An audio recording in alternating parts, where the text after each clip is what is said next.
Hi, this is Zak Mir with the Bulletin Board Heroes here on Share Talk for Wednesday, the 10th of February.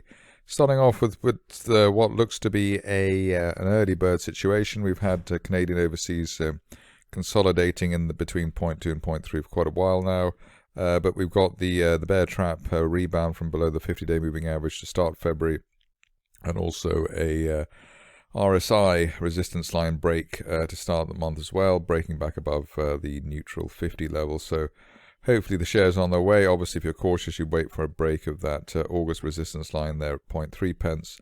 Above that on a weekly close basis, and we're looking to the top of the rising trend channel from June 2020 as high as 0.7 pence over the following 2 to 3 months after any 0.3 pence break. A lot of chit chat about fast forward at the moment, and I'm glad to revisit the shares after, again, there's a lot of consolidation here as well. The shares are basically sideways from middle of October, but it looks like we've got a decent clearance here, breaking through that 9.5 pence initial 2021 peak, and end of day and end of week close above 9.5 pence, and we could see fast forward heading towards the top of rising trend channel from August, and also a rather long 2019 resistance line projection as well, heading up towards the 19 pence level, and that's a couple of months target, so maybe going for the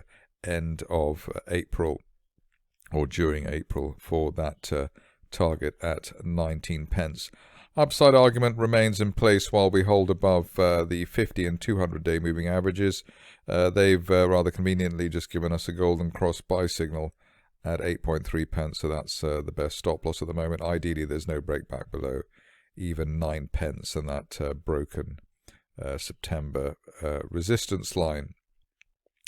On to a stock which has gone great guns for people over the recent past, GSTechnologies, and I suppose the issue now is to work out whether there's more to come, or whether we're going to peak at where we have already reached, i.e. around the 3 pence level.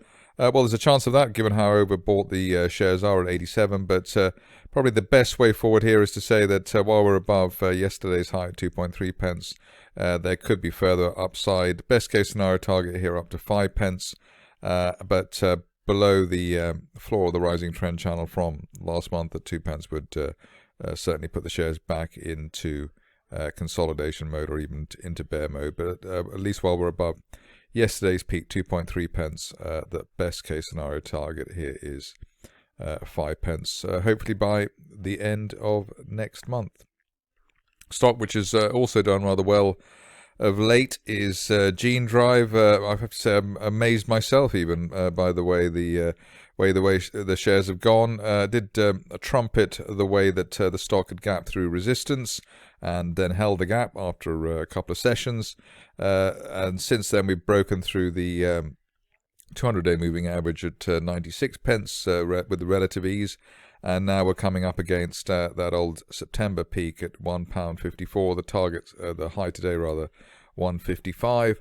There's no real resistance between 155 and 200 pence, which is the resistance line projection target from the beginning of July that I'm looking for. Was looking for that by the end of next month, but the way things are going, we might be lucky and get that by the end of this month. But anyway, while we're above yesterday's high at £1.40, £1.41, the upside should continue.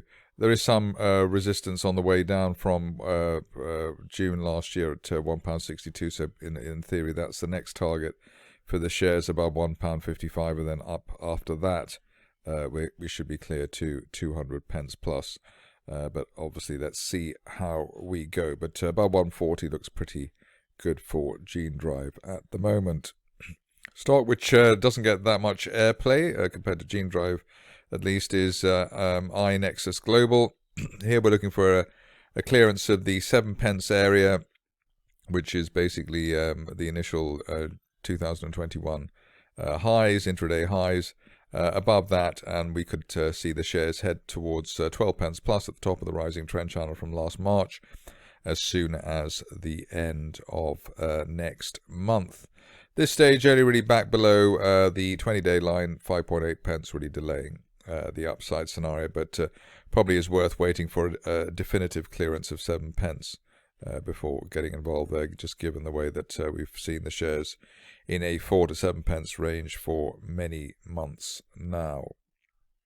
Good update from Cadence, and it's a stock which I feel that I haven't covered enough, I suppose, given how good the trend has been here. But today we've had decent rebound for the shares, and breaking the initial February resistance at 17.5 pence.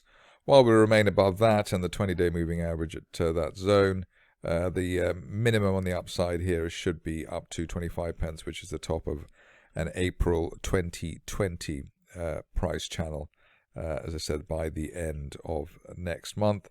If you're a fan of the stock and looking for maybe a more significant upside above 25 pence, we could head up towards the 40 pence area on a 2 to 3 month view off the back of a June resistance line projection from last year. But let's go for 25 pence first. This has been a rather slower situation than one might have expected, but slow but sure, at least one can say.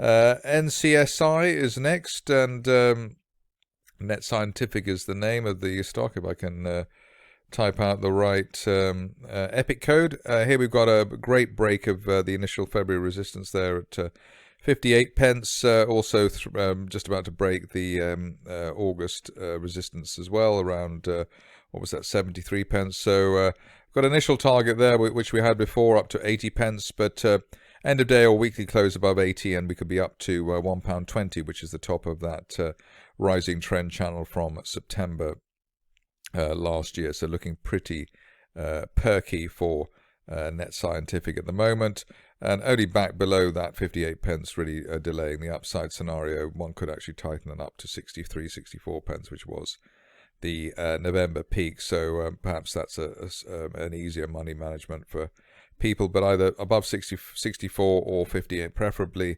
and it's up to as high as £1.20 on a 2 to 3 month time frame.